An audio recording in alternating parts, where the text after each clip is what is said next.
Maayong adlaw mga ka-4Ps, narito ang inyong ML na magbibigay sa inyo ng dagdag kaalaman. Bawat buwan, bumababa ang inyong mga MLs sa bawat barangay upang magsagawa ng ating family development session. At ngayong buwan ng Pebrero, ating tatalakayin ang Republic Act 7394 o ang Consumer Act of the Philippines. Ito ay ang batas na nagpoprotekta sa mga karapatan ng mga mamimili. Layunin nitong mapangalagaan ang interes ng mga mamimili, mapabuti ang kanilang kabuoang kapakanan at maitatag ang tamang gawi sa negosyo at industriya. Narito ang 8 pangunahing karapatan ng mga mamimili ayon sa Consumer Act of the Philippines. Una ay ang karapatan sa pangunahing pangangailangan. Bilang mamimili, may karapatan tayong magkaroon ng akses sa mga batayang pangangailangan tulad ng pagkain, damit, tirahan, edukasyon at serbisyong pangkalusugan. Dapat tiyakin ng gobyerno at ng mga negosyo na abot kaya at sapat ang supply ng mga ito para sa lahat. Pangalawa ay ang karapatan sa kaligtasan. Ang ating kaligtasan ay mahalaga. Bilang mamimili, may karapatan tayong maprotektahan laban sa mga produkto at serbisyong maaaring makasama sa ating kalusugan at seguridad. Dapat tiyakin ng mga manufacturer at negosyo na ligtas ang kanilang mga produkto bago ito ilabas sa merkado. Pangatlo ay ang karapatan sa impormasyon. Bago tayo bumili, dapat nating malaman ang tamang impormasyon tungkol sa isang produkto o serbisyo.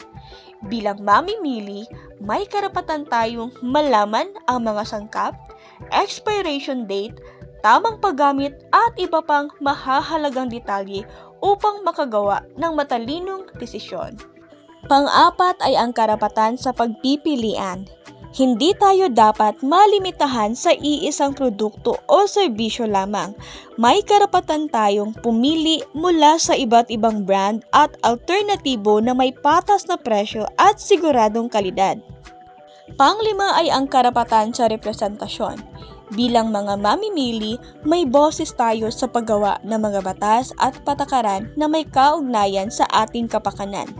Dapat tayong mapakinggan sa mga isyong may kinalaman sa proteksyon at benepisyo ng lahat ng mga mamimili.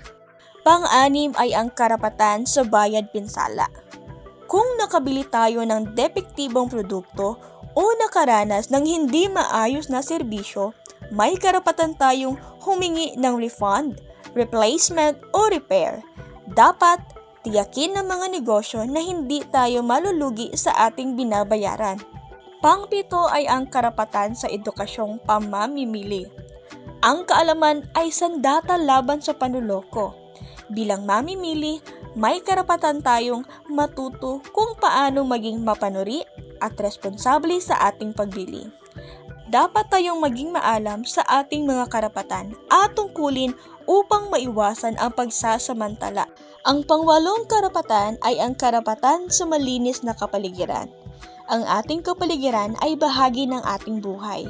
Bilang mamimili, may karapatan tayong mamili at mamuhay sa isang malinis at ligtas na paligid.